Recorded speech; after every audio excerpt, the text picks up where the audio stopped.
to design at the speed of thought. And it really is like, how do we step back and allow the user to just express themselves in the easiest, fastest way possible, in the most intuitive way, without that, sense of a hitch or like, oh, I have to do like these 15 repetitive things over and over again. So, the phrases that we use inside of this building are like, we need to get out of the way, right? We need to, and so when I evaluate a design that a designer has brought up to me, it's like, well, how many steps does it take for our customer to be successful? And then we bring it in front of people because, it's not just my judgment. It's like, what happens when you bring it in front of people and you see someone fail and another person fail and a third person fail. And these are people who have used XD over and over and over again.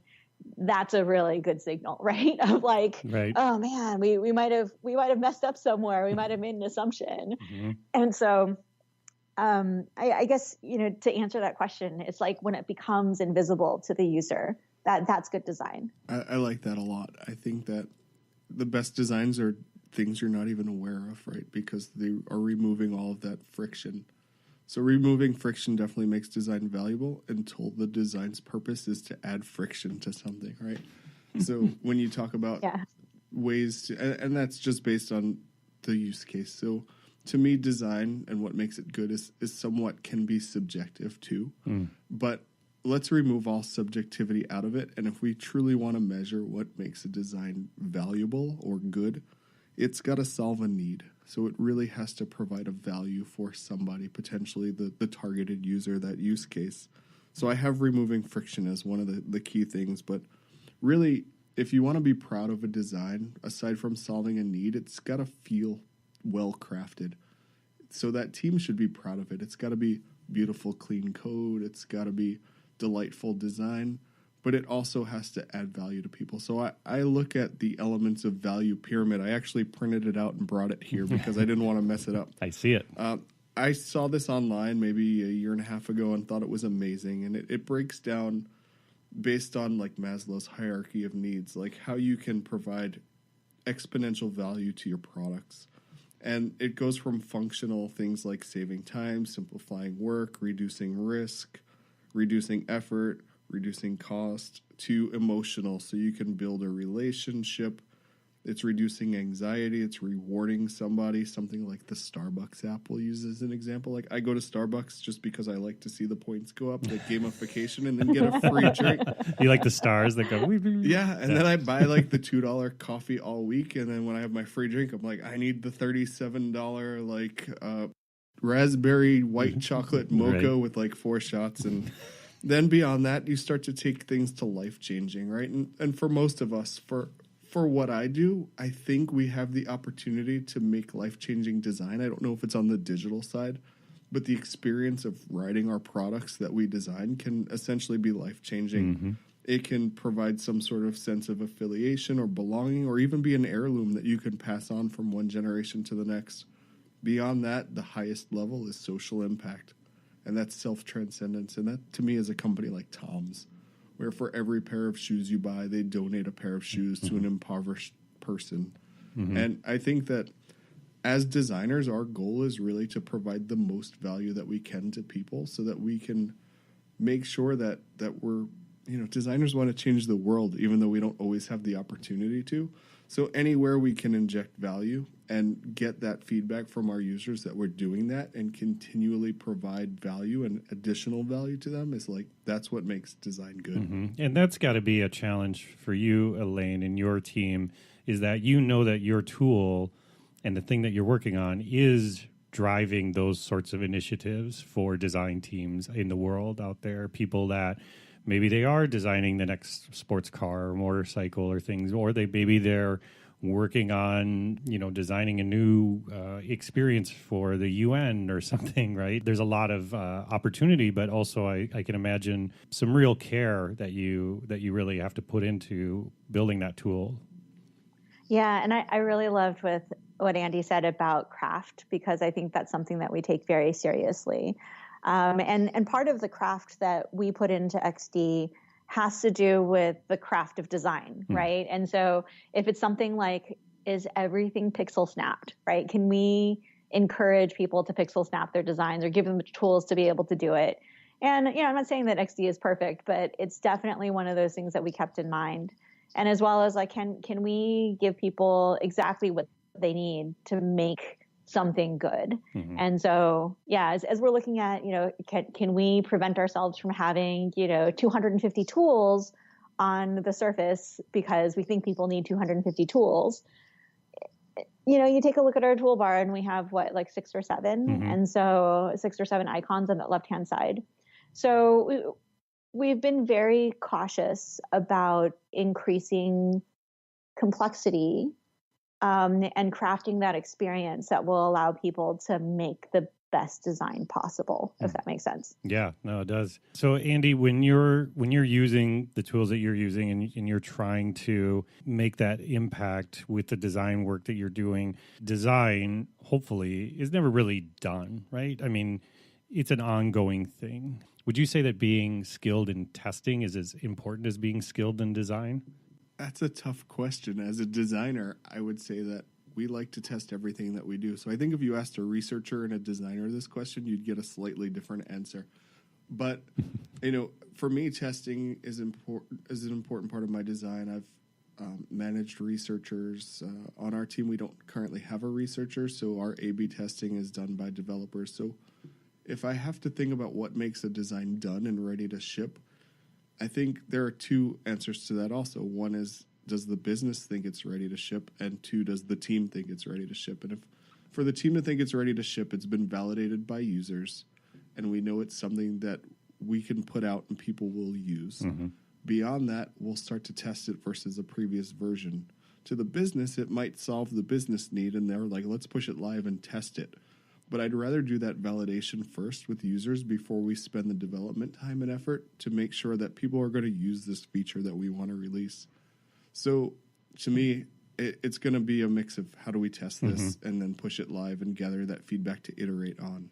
And it never will be fully done, but it might end up on a roadmap, or it might be somewhere that we'll touch later because other things are prioritized above that. So we want to make sure that when we release something, it's good enough that if you forget about it for a few months, it's not hurting the business in any way. Yeah, Elaine, how do you feel about that? I mean, obviously you do a lot of testing, and you've got to ship things, right? You've got to put things but you've got to put things out there. And I've seen where some teams can get lost in this cycle of like, it's not good enough. And then somebody comes in and says, just put it out there. How have you handled that challenge, Elaine? What are some of the ways that you have found success in balancing shipping versus good?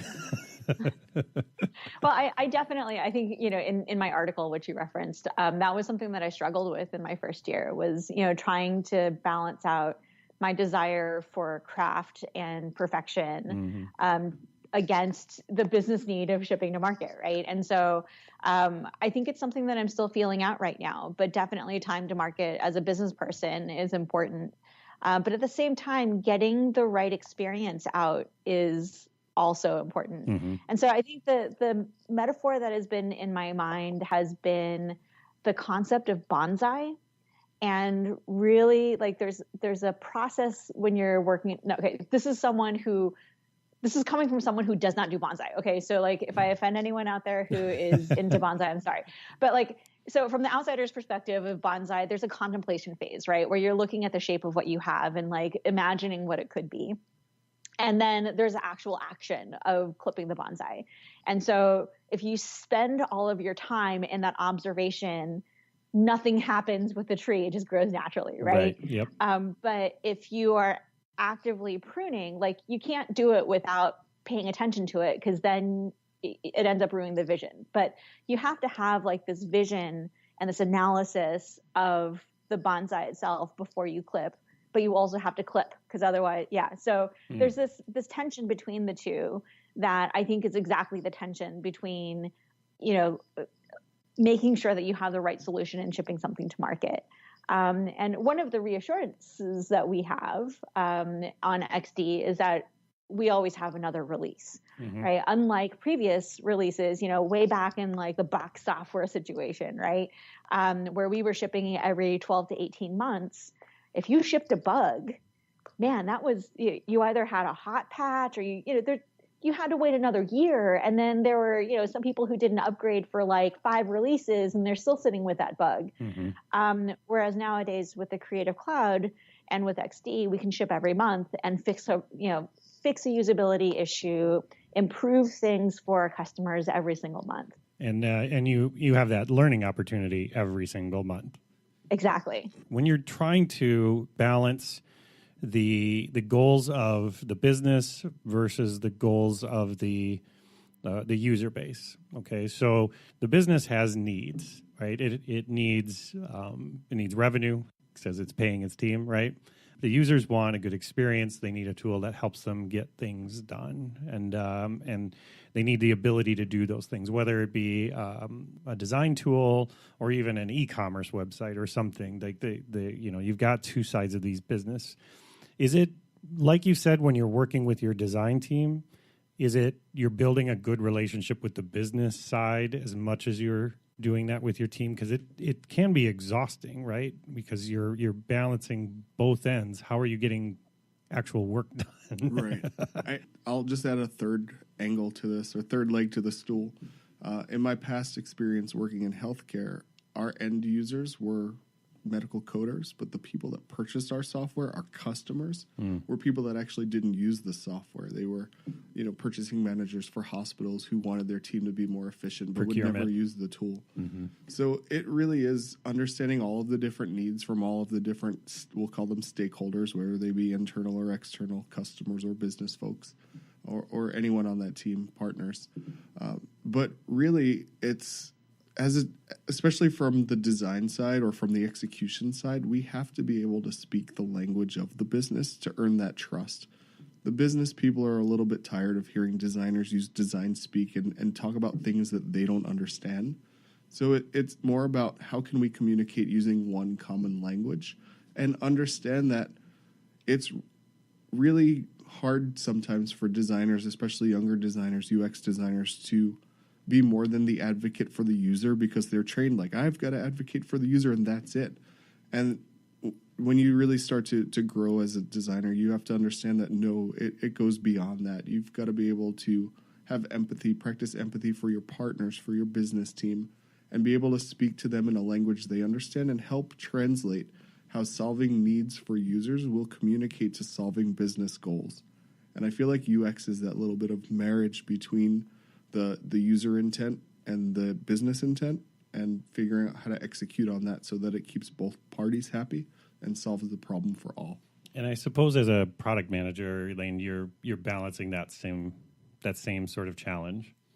Yeah, and I think that I go back to what Andy was saying before, where UX designers and product managers are basically two sides of the same coin, a lot of the same type of personality. I think, yes, on one hand, solving a problem from the customer means more sales, but there are other strategic areas that might need more development that isn't quite obvious from, say, our user voice database. Right? Like there are things that, we as a company want to accomplish, or things that we as an organization want to accomplish, a new area that we want to unlock to, access a different type of user. So I think being a business person means that I have to consider that entire landscape when I make a business decision. So, going towards that same thing that Andy was saying about having that common language between designers and business people, I find myself also, bridging the other way as well. Partially it's because of the product that we work on, right? Like I have to understand our users. And so that means that I begin to use more design lingo. But it also means that I have to, in some ways, describe to all of our partners, so both design and engineering, as well as the entire ecosystem around us, what the value is of what we're bringing. And so like linking that to the framework of what we're building. So, in terms of vision and in some ways contextualizing the feature that we're working on with this larger vision is a part of my job, is a part of who I am as a product manager. And it's also a part of how people are motivated, because They want to know what they're working on is strategic for the company and strategic for the product and for the product success.